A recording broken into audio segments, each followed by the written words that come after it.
Os versículos usados nos vídeos que traduzimos nem sempre correspondem a versões em português. Muitas vezes precisamos traduzir do original em inglês para fazerem sentido no contexto do vídeo. Isso mesmo, louve ao Senhor, aleluia! É isso aí. Muito bem, você pode sentar. Eu quero que você abra sua Bíblia comigo, por favor, em 2 Coríntios e vamos fazer uma pequena revisão bem rápida. Já tivemos 4 lições, eu quero revisar. Eu estou pregando há 4 sessões para chegarmos a este ponto. A lição de hoje será crucial, mas para aqueles que não acompanharam as lições anteriores, eu farei uma breve revisão. 2 Coríntios capítulo 6, Paulo diz à igreja, verso 14, não se ponham em julgo desigual com os descrentes. Pois que comunhão há entre a justiça e a iniquidade, entre as trevas e a luz? Que harmonia há entre Cristo e Belial, ou que parte tem o crente com o infiel? Que acordo há entre o templo de Deus e os ídolos, pois somos santuário do Deus vivo, como Deus disse, habitarei com eles. Número 1, andarei no meio deles. Número 2, serei o seu Deus. Número 3, e eles serão o meu povo. Portanto, saiam do meio deles, separem-se, diz o Senhor, não toquem no que é impuro e eu os receberei.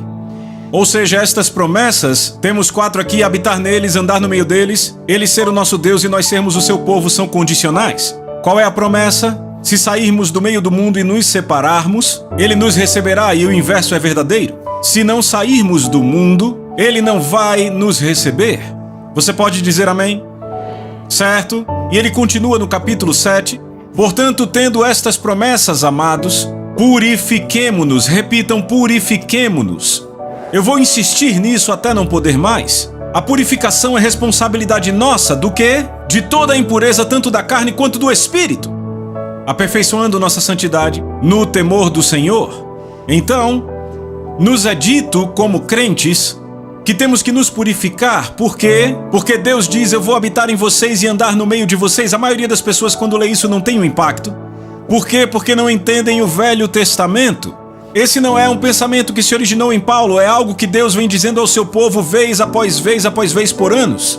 Esta é a paixão, o desejo dele, de fazer o quê? Habitar conosco e andar entre nós em sua glória. Repitam, em sua glória.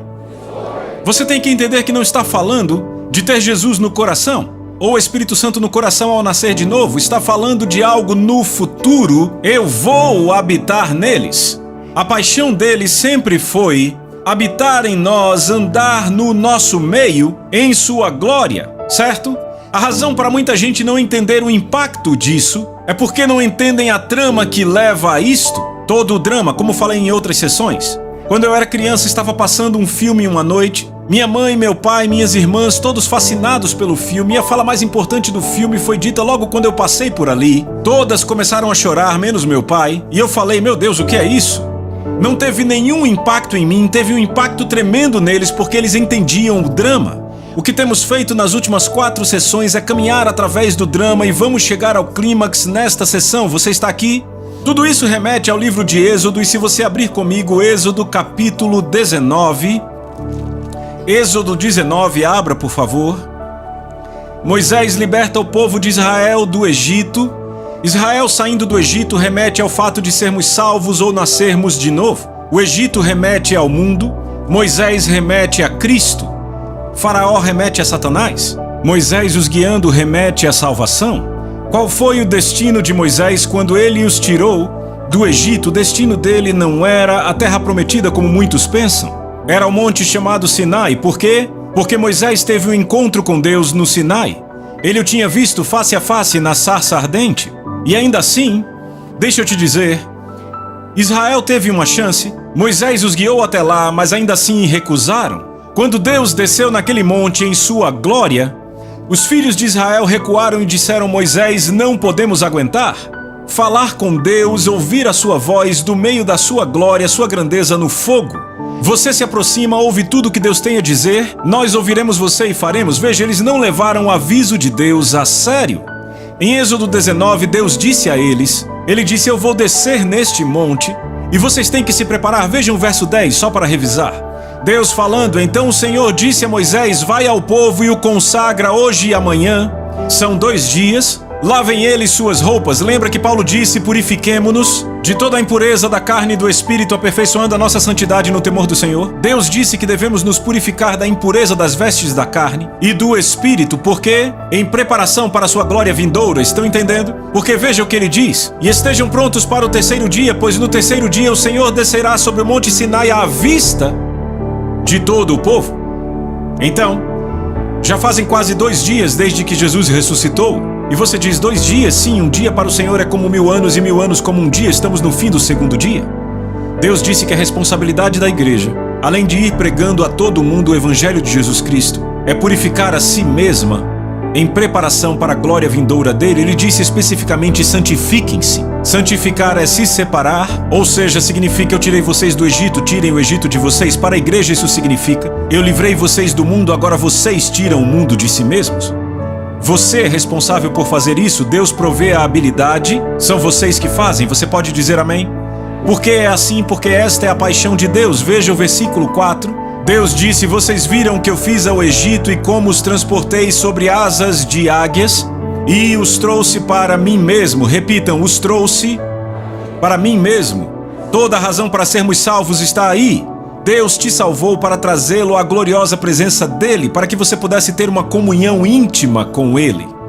Por isso que Moisés disse: vocês têm que se preparar, porque quando Deus descer, descerá em sua glória. E quantos lembram da lição passada? Eu disse que a glória do Senhor expõe tudo. Ele é luz perfeita e nele não há treva nenhuma, certo? Então o que é maravilhoso é o seguinte: se você olhar para o que o povo disse, verso 7, Moisés voltou, convocou as autoridades do povo e lhes expôs tudo o que o Senhor havia lhe mandado falar. E o povo respondeu unânime: faremos tudo o que o Senhor ordenou. Ou seja, ok, estamos prontos para a vinda dele. Sim, queremos muito isso, nós vimos todos os milagres, agora estaremos diante da presença dele. Sabe, eles testemunharam milagres tremendos. O mar foi aberto, eles atravessaram a pés secos, comida caindo do céu. Não havia nenhum doente ou fraco quando saíram do Egito. Saíram com prata e ouro, eles desfrutaram de prosperidade, desfrutaram da cura do Senhor, desfrutaram da libertação e do poder salvador de Deus. E pensaram: rapaz, a presença dele deve ser melhor. Estamos prontos, vamos Moisés, diga a ele que venha. Mas aí quando Deus veio, todos gritaram e recuaram. Moisés: não conseguimos suportar. Diga a Deus que fale com você e você nos diga o que ele falou. Não podemos lidar com a presença dele. Por que não conseguiram lidar? Porque não é possível esconder pecado na presença da glória dele. É possível se esconder, passar despercebido numa atmosfera de milagres. Muitos dirão a Jesus naquele dia: Senhor, expulsamos demônios em teu nome, fizemos milagres em teu nome. E ele dirá: apartem-se de mim, nunca os conheci, vocês que praticam iniquidade. Iniquidade escondida no coração, mas ainda assim confortáveis numa atmosfera de milagres. Mas quando a glória veio, tudo foi revelado. Por quê? Porque não há nada escondido que não venha a ser revelado pela luz. Por isso Jesus disse: não temam aqueles que matam o corpo e depois não podem fazer nada, temam aquele que pode fazer perecer no inferno a alma e o corpo. Estão me acompanhando? Por isso que o temor do Senhor é o bilhete, a passagem para o monte do Senhor. Moisés conseguiu ir até o topo do monte e ter comunhão com Deus, e os filhos de Israel não conseguiram, e só por uma e apenas uma razão. Não foi porque não amavam a Deus, mas porque não temiam a Deus. Deus disse: os filhos de Israel não podem se aproximar de mim. O Senhor diz: você não pode se aproximar de mim a menos que me tema. Na sessão passada aprendemos que o temor do Senhor não é ter medo de Deus, e para ser honesto também não significa querer se afastar dele. A pessoa que anda no temor do Senhor é a pessoa que, ouçam, foge do pecado. Eu não quero ficar perto do limite do mundo, do limite do pecado, eu quero distância. Eu quero ficar tão longe dessa linha que eu nem a veja. É essa a pessoa que teme a Deus? A pessoa que teme ao Senhor sempre treme diante da sua palavra e guarda todos os seus mandamentos? Não às vezes guarda alguns mandamentos, sempre guarda todos. Ele ou ela vive para obedecer a Deus. Deleitam-se na vontade de Deus, como Jesus disse: eu me deleito em praticar sua vontade. Minha paixão é fazer sua vontade. Sim, Pai, me apraz fazer a sua vontade. As pessoas que temem a Deus têm uma paixão por isso. Você já notou que há uma paixão ardente dentro de você por obedecer a Deus? Você já notou isto? Isso é o temor do Senhor, é uma coisa boa. O temor do Senhor te impele a obedecer. Você está aqui e Deus disse: Moisés, é muito simples, eles não podem vir à minha presença porque não me temem. Então diga a eles: fiquem aí ao pé do monte e brinquem de igreja, mas você se aproxima de mim e eu falo com você. Agora vamos reverter tudo isso? Sempre vemos isto sob a ótica dos filhos de Israel. Agora veja sob a ótica de Deus. Você é um pai, certo? Quantos sabem que Deus é um pai? Desde quando ele é um pai, ele sempre foi um pai. Não é assim? Ele tem uma natureza de pai, certo? Então aqui está você como pai, você cuidadosamente liberta o povo que você quer ter como filhos. Você os liberta do Egito e está prestes a se revelar para eles, certo? Imagine ser um pai e tudo que você pode fazer é falar com seus filhos por telefone. Você nunca pode se mostrar para eles. Que coisa triste, não é? E aí está Deus, eu quero me aproximar deles e eles se aproximarem de mim como Moisés. E quando ele se aproxima, todos fogem, não é? Não foi assim? Então agora o coração de Deus está quebrado. E ele diz, sabe, eles não querem se aproximar de mim, não podem. Eu tenho que escolher um grupo de homens que possa se aproximar de mim por eles. E quem ele escolhe? Vamos, alguém sabe? Arão. Arão se tornou sacerdote, certo? Então veja o que ele diz no verso 24. De Êxodo capítulo 19, e o Senhor lhe disse, vai, desce, e então suba, você e Arão. Agora olhe para mim, por favor. Ele diz, Moisés, você desce, pega Arão e vocês dois sobem, certo? Mas aí quando você lê vários capítulos, você descobre que Arão não acaba no topo do monte com Moisés. E eu explico isso em detalhes no livro Um Coração Ardente, mas Moisés acaba no topo do monte por 40 dias e Arão acaba voltando para o acampamento. Depois de Deus haver dito, você vai e traz Arão. Você está acompanhando? Agora vá para Êxodo 32, eu quero te mostrar como alguém é convidado ao monte de Deus e acaba migrando de volta ao acampamento. Êxodo 32, e é aí que vamos começar de fato hoje. Êxodo capítulo 32, vamos ler o verso 1. Mas o povo, ao ver que Moisés demorava a descer do monte, juntou-se ao redor de Arão e lhe disse, venha, faça para nós deuses que nos conduzam. Pois a esse Moisés, o homem que nos tirou da terra do Egito, não sabemos o que lhe aconteceu. Primeiro notem, quando o povo viu que Moisés demorava a descer do monte, eles se ajuntaram. É o que pessoas religiosas fazem sempre que não há um mover de Deus. Elas se ajuntam para fazer algo. Mas vamos lembrar de algo como crentes, a não ser que o Senhor edifique a casa, em vão trabalham os que a constroem. Você pode construir uma casa, mas se Deus não está envolvido, é totalmente em vão. E a tentação que surge é quando Deus parece parado de nos movermos e fazermos algo. Você está acompanhando? Então eles fizeram um comitê, eles se ajuntaram e disseram, vamos fazer algo. E aí quem eles juntaram também? Vamos, fale comigo. Arão, certo? Agora, por que se ajuntaram com Arão? Eu te digo, porque há um dom na vida de Arão e esse dom se chama liderança. Repitam, liderança. Quantos sabem que a liderança é um dom? Romanos capítulo 12 mostra que é um dom.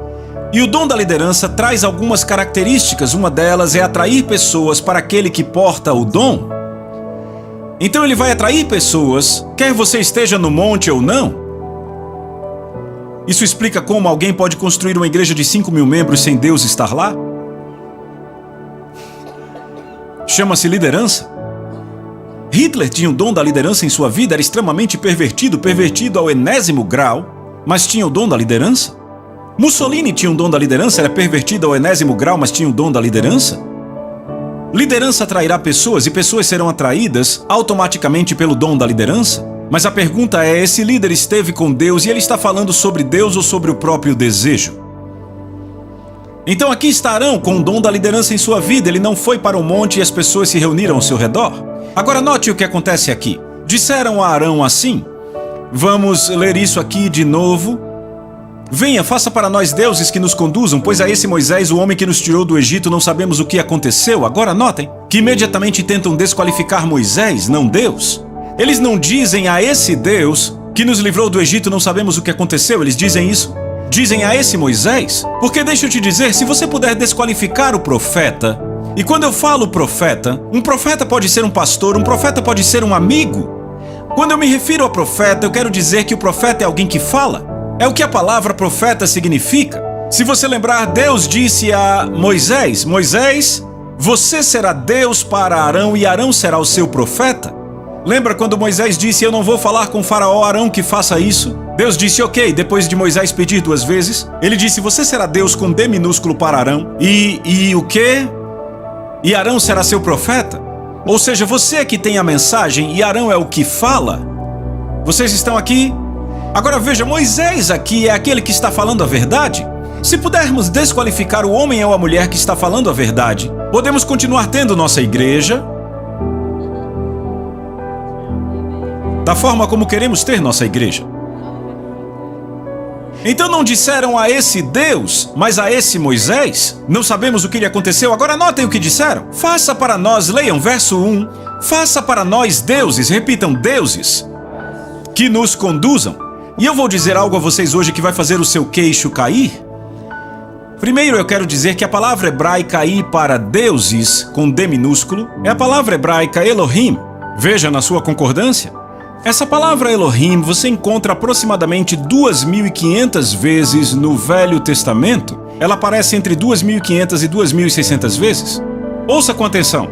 Em 2.250 vezes essa palavra aparece no Velho Testamento, se referindo ao Deus Todo-Poderoso a quem servimos, Jeová.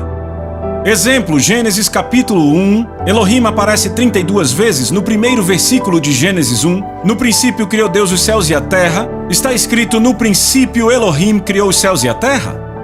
Agora, eu acredito que os tradutores do hebraico ficaram com medo e escreveram Deus com D minúsculo, tudo bem. Porque tem algumas vezes no Antigo Testamento, mais ou menos 250 vezes, nas quais Elohim é traduzido como falso Deus. Repitam, falso Deus. Significa que toda vez que você encontra essa palavra Elohim, você tem que ler ela no contexto para descobrir a quem ela se refere, você entende? Então vamos ler de novo e descobrir de quem ele está falando, vamos falar disso? Então, verso 2, respondeu-lhes Arão, tirem os brincos de ouro de suas mulheres, de seus filhos e de suas filhas e tragam-nos para mim. Verso 3, todos tiraram os seus brincos de ouro e os levaram a Arão.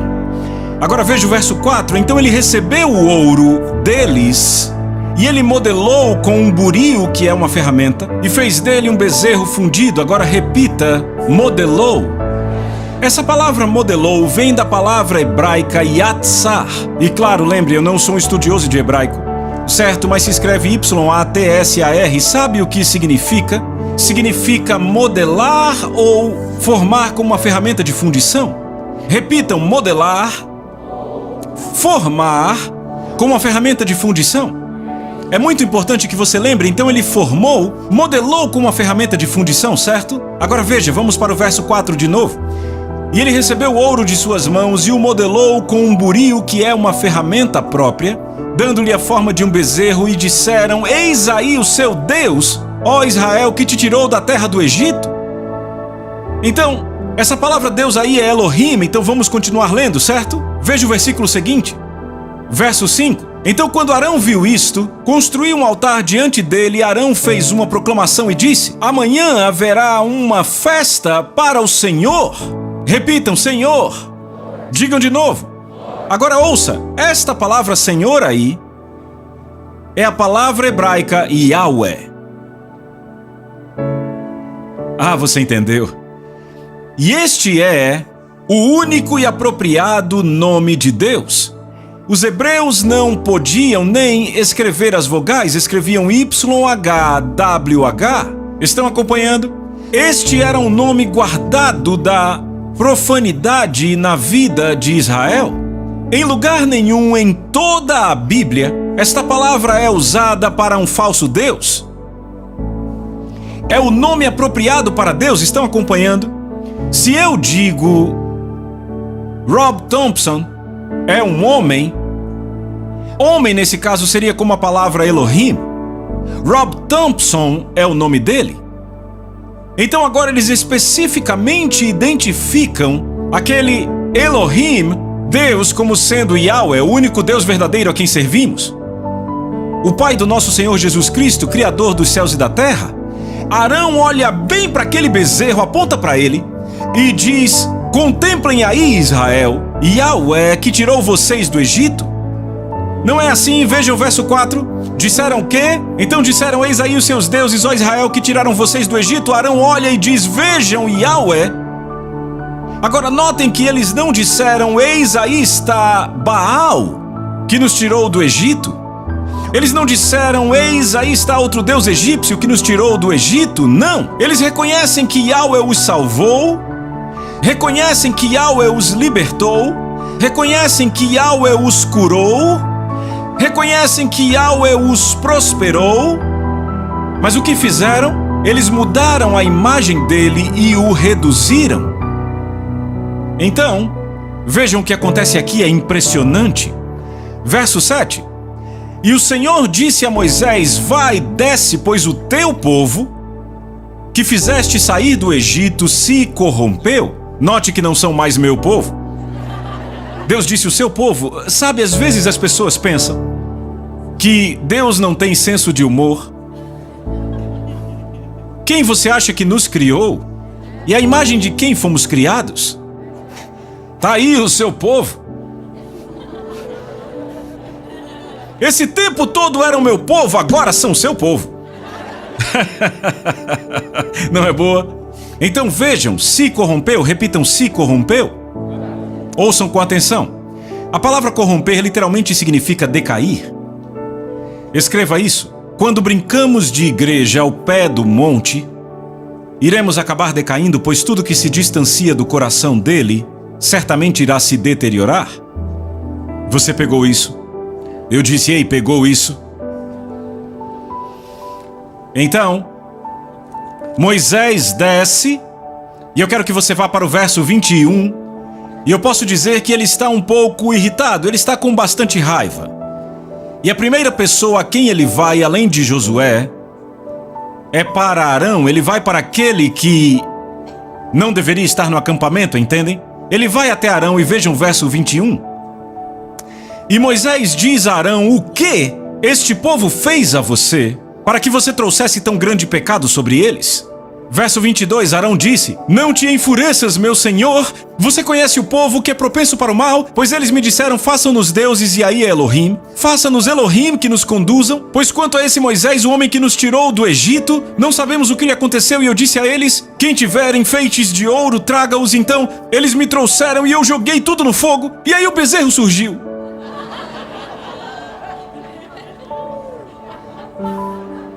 Não, peraí. Esse bezerro surgiu? Vocês lembram? Ele o modelou com uma ferramenta de fundir? Eu tô no meu quarto e eu leio isso. Aí eu jogo a minha Bíblia na cama e eu digo: não, peraí. Como é que é? Pai, isso é uma mentira deslavada. Sabe, uma coisa é mentir quando Deus não está com raiva, outra coisa é mentir quando Ele está com raiva. E eu disse: por que a terra não se abriu e o engoliu ali mesmo? Não que eu queira dar uma de juiz com ele, mas eu fiquei: como é que ele escapou disso? Isso é uma mentira e eu nunca vou esquecer enquanto viver. Na verdade, foi o que gerou esse livro. Assim que eu disse isso no meu quarto, o Espírito Santo falou de volta comigo e disse: filho, Arão não subiu ao topo da montanha. Ele não me contemplou por 40 dias e 40 noites como Moisés fez. Portanto, a imagem que ele tinha de mim foi moldada pela sociedade na qual ele cresceu, e então foi isso que saiu dele.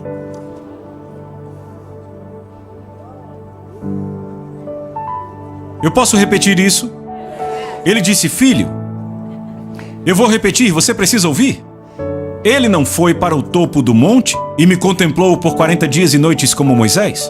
Portanto, a imagem que ele tinha de mim foi moldada pela sociedade na qual ele cresceu, e foi isto que saiu dele.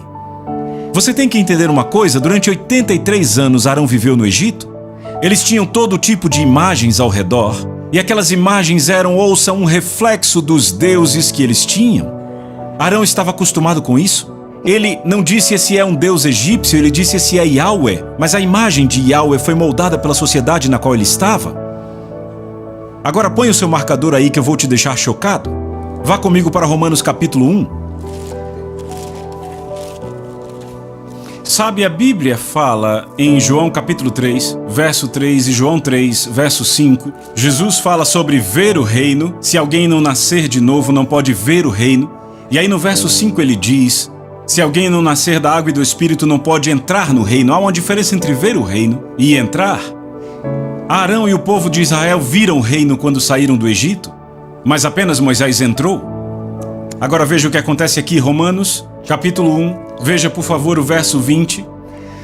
Pois desde a criação do mundo, os atributos invisíveis de Deus são claramente vistos, sendo entendidos pelas coisas que são feitas, até mesmo seu poder eterno e a sua divindade, de forma que tais homens são indesculpáveis. Verso 21, porque embora tendo conhecido a Deus, repitam, eles conheciam a Deus.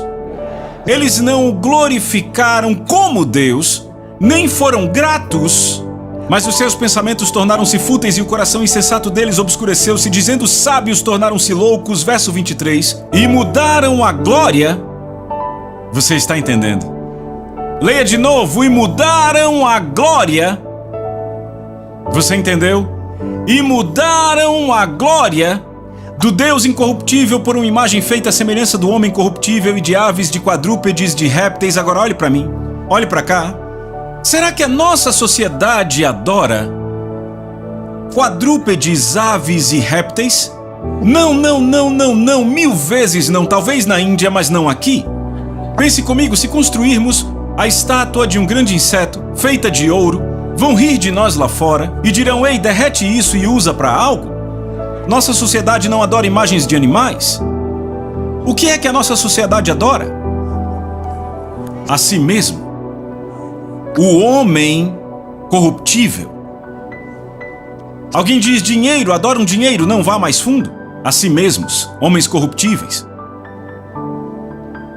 Então mudaram a glória de uma imagem para um homem corruptível. Esse pensamento passou pela minha cabeça há muitos anos e eu não conseguia tirá-lo. Foi isso que deu à luz o livro.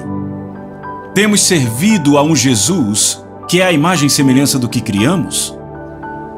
Dizemos, ele me salvou, ele morreu por mim, foi sepultado, ressuscitado, ele me curou, mas ele é o Jesus à destra do Pai ou é o Jesus que nós concebemos com a nossa própria imaginação que nos dá o que queremos? Volte para o livro de Êxodo, eu te mostro. Lá no livro de Êxodo, e antes deixa eu te dizer uma coisa aqui, certo? Idolatria é uma forma muito conveniente de adoração. Porque os ídolos dão aos seus criadores tudo o que eles querem. Você ainda está aqui? Os desejos do próprio coração? Porque eles criaram um ídolo, certo? Criaram um ídolo que dá a eles o que eles querem e ainda satisfazem o desejo íntimo do coração de adorar algo? Deus confirma isso dizendo em Isaías 44:10, ele diz, quem modelaria um Deus ou um ídolo, uma imagem modelada que de nada lhe serve? Ídolos dão às pessoas o que elas querem e satisfazem o desejo de adorar algo? Êxodo 32:6, se levantaram, não, vamos ler do versículo 5, vamos começar do verso 5. Vendo isso, Arão edificou um altar diante do bezerro e anunciou, amanhã haverá festa dedicada a Yahweh. Certo? Verso 6, se levantaram cedo no dia seguinte, ofereceram holocaustos e ofertas de paz, o povo assentou-se para comer e beber e se levantou para festejar. Alô? Então na manhã seguinte houve culto na igreja, proclamaram o amor e a grandeza de Yahweh. O Yahweh deles deu uma mensagem que eles amaram ouvir, pois satisfazia o desejo deles. Assentaram-se para comer e beber e depois se divertiram. E quando Moisés chegou até eles, de acordo com o verso 25, eles estavam desenfreados. O que confirma o que Samuel disse, que foi o seguinte, insubordinação é idolatria.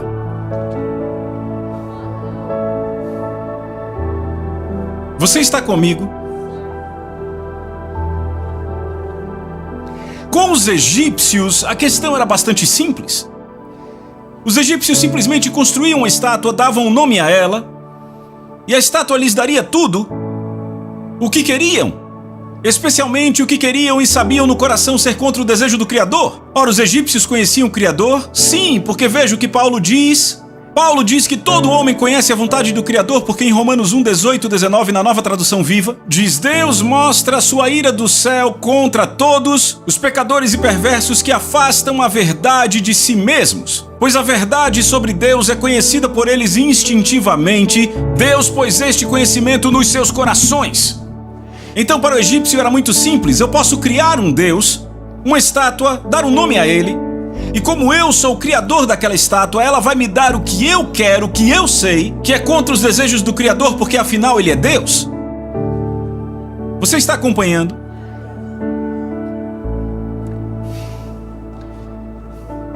E isso ainda satisfaz o meu desejo íntimo de adorar? Mas com os israelitas era um pouco mais complicado. Com os israelitas o que tinham que fazer, o conceito básico era o mesmo, mas há uma modificação. Os israelitas conheciam o nome de Yahvé e tinham sido tocados pelo seu poder. Então, para não desistir da sua rebelião, para tentar se conformar a Deus, tudo o que tinham que fazer era criar uma imagem representando Yahvé, e a imagem daria o que eles desejassem. E aí hoje na igreja tudo o que temos que fazer é criar um Jesus que nos dá tudo o que queremos. Ah, meu Jesus entende. Ele quer que eu seja feliz. Quer que eu seja abençoado, enquanto eu quebro suas leis. Boa pregação, amém, obrigado, vão em paz. Você vê, você parece um pouco assustado aí, eu sei que eu sou um tanto intenso, porque isso destrói a vida de pessoas. Agora deixa eu ler o que Paulo disse. Veja o que Paulo disse, o que ele disse em Coríntios. Você está pronto? Nova versão internacional. Anote aí e confira depois. 2 Coríntios 11, 3 e 4. Está pronto? O que eu receio é que assim como a serpente enganou Eva com astúcia, a mente de vocês seja corrompida e se desvie da sua sincera e pura devoção a Cristo. Pois se alguém lhes vem pregando um Jesus que não é aquele Jesus que pregamos, ele não diz e lhes pregue um Maomé que não é aquele Jesus que pregamos. Você entendeu? Ele não diz e lhes pregue um Buda que não é o Jesus que pregamos. Ele diz: se alguém lhes vem pregando um Jesus que não é aquele que pregamos, ou se vocês acolhem um espírito diferente do que receberam, ou um evangelho diferente daquele que aceitaram, vocês o toleram com facilidade. Agora deixa eu ler em outra versão, na versão do inglês contemporâneo, maravilhosa. Estão prontos? Ei, estão prontos? Paulo diz assim: falamos a vocês sobre Jesus, e vocês receberam o Espírito Santo, aceitaram nossa mensagem, mas deixaram outras pessoas falarem sobre outro Jesus. Agora estão prontos para aceitar uma mensagem diferente, que esse outro Jesus está contando. Você ainda está aqui? Se ainda desejamos o estilo de vida do mundo que é diferente do modelo de autoridade de Deus, podemos estar inconscientemente servindo ao nosso próprio Jesus, cuja vontade concorda com nossos próprios desejos. Sem percebermos, agora nós temos uma divindade controlável. Você ainda está comigo? O fato é que ainda é rebelião. Lembre-se, insubordinação ou rebeldia é idolatria. 1 Samuel 15, 23. Mas, por isso Deus diz o quê? Esse povo se aproxima de mim com a boca e com seus lábios me honram, mas o seu coração está longe de mim, o seu temor para comigo é ensinado por preceitos de homens. É o que Deus diz. Deixa eu dizer algo. Eu tenho visto tanto isso nos últimos anos. Um incidente que eu presenciei no espaço de alguns meses. Quando eu comecei a viajar, quando eu entrei no ministério itinerante, uma mulher ligou para minha casa um dia. Sabe, a igreja onde estávamos antes de eu e Lisa começarmos a viajar? Ela era daquela igreja, me conhecia como pastor de jovens e me ligou. Ela disse: Pastor John, é fulano. E eu disse: ah, oi. Ela era uma membra muito ativa da igreja, uma igreja muito, muito poderosa. E ela disse: sabe, Pastor John, eu não sei se já te contei sobre meu marido. E eu disse: não, eu acho que não. Ela disse: sabe, ele não é crente. E, sabe, ele não concorda com aquilo que eu creio. Meio que me persegue um pouco por causa da minha fé. Pastor John, eu fui em outra igreja e conheci um homem. Ele é nascido de novo e ama a Deus. Ou ele me trata como uma rainha. Meus amigos me dizem que eu devia me divorciar e casar com esse cara porque ele me ama. E eu já estava... Aqui Jesus e os seus amigos servem. Sabe, eu não tenho muita paciência para isso porque não há outro jeito de tratar. Eu disse: o seu marido lhe traiu? Ela disse: não. Alguma fornicação? Ela disse: não. Ele é muito fiel a mim. Eu disse: para de ir nessa igreja e corta o relacionamento com esse outro homem. Eu disse: porque Paulo diz que se o cônjuge incrédulo não quer partir, que não parta. Eu disse: além do mais, de acordo com as escrituras, Deus odeia o divórcio, sabe por quê? Rasga o espírito das pessoas e as cobre com violência. Segundo, de acordo com o Novo Testamento, o próprio Jesus ordena que a esposa não se afaste do seu marido a não ser que haja infidelidade sexual. E se ela quiser partir por outras razões que não infidelidade, ela deve permanecer sem casar. Eu disse é o que o Novo Testamento diz. Eu disse é o que Jesus, à destra do Pai, diz. E eu disse, não faça isso. Então, 6 meses depois, ouvi que ela se divorciou do marido e casou com outro cara. Agora, alguns meses depois, eu estou pregando numa igreja na Califórnia e o pastor ali e a sua esposa começam a compartilhar o testemunho dela com Lisa e comigo sobre ela e o seu marido. Agora, deixa eu dizer, eu encontro muita gente viajando, mas pouquíssimas pessoas que eu conheci tinham um rosto que irradiava tanto como o rosto daquela mulher. Lisa e eu comentamos, inclusive. Você percebeu? O rosto dela irradia, ok? Ela foi uma das mulheres mais piedosas que conheci, ok? E ela disse, John, Lisa, sabe, essa história é muito conhecida na nossa igreja, mas vocês que são itinerantes provavelmente não sabem. O meu marido era homossexual. E a gente, é sério? Era o marido dela, estávamos pregando na igreja dele, o pastor presidente. E a gente disse, uau! E ela disse, sim, por anos ele foi pastor auxiliar de outra igreja e ele era homossexual. E ele foi pego 4 vezes. Ela disse, da última vez ele estava tentando fazer sexo com um policial disfarçado em São Francisco. E ela disse, o meu filho mais velho recebeu a ligação para ir tirá-lo da cadeia. E ela disse, eu estava perdendo o juízo. Ela no meio de tudo aquilo sendo exposto. E ela disse, eu fui orar. E ela disse, o Senhor falou comigo em oração. Ele disse, você pode deixá-lo? E eu vou te abençoar, porque ele foi infiel. E ela disse, o Senhor disse, mas se você ficar, e vai ser difícil, eu te abençoo em dobro. Agora, deixa eu te dizer isso. Deus pode não dizer isso para todos. Ele conhece o fim desde o começo, ele conhece o coração das pessoas, ele sabe que tem gente que nunca vai se arrepender. Mas Deus sabia que aquele homem iria, deixa eu te dizer. Esse homem agora está livre já fazem 25 anos e pastoreia uma grande igreja na Califórnia. Então ela disse, eu decidi ficar com a bênção dobrada. Ela disse, porque eu conseguia perceber que era o que ele queria. Embora eu soubesse que ele me abençoaria se eu fosse. Ela disse, John, Lisa, nós chegamos a um ponto em que tínhamos apenas uma lata de feijão e um pão seco. Foi realmente difícil. Ela disse, mas agora meu marido está gloriosamente liberto. Somos muito apaixonados. Agora você está pronto? Está pronto? Eles têm uma casa de 3.000 metros quadrados na Califórnia. O quintal deles é um vinhedo. Um vinhedo. Quando eu vou na casa deles, eu fico tipo, deixa eu ir no quintal, por favor. É maravilhoso. Você pega do pé damasco, pêssego e tomates e tudo e come ali mesmo? Será que a bênção foi dobrada? Você olha o rosto dela e irradia.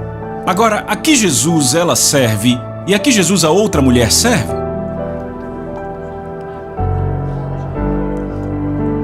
Temos uma divindade controlável? É muito simples, pessoal. Uma das duas coisas vai acontecer na vida do crente. Ou se conformará à imagem de Jesus através do temor do Senhor, ou ele vai moldar, conformar Jesus à imagem do que ele deseja. Então é muito simples. Se você for para o monte, você muda. Se fica ao pé do monte como Arão e brinca de igreja, a imagem de Deus em você muda. Você pode dizer amém?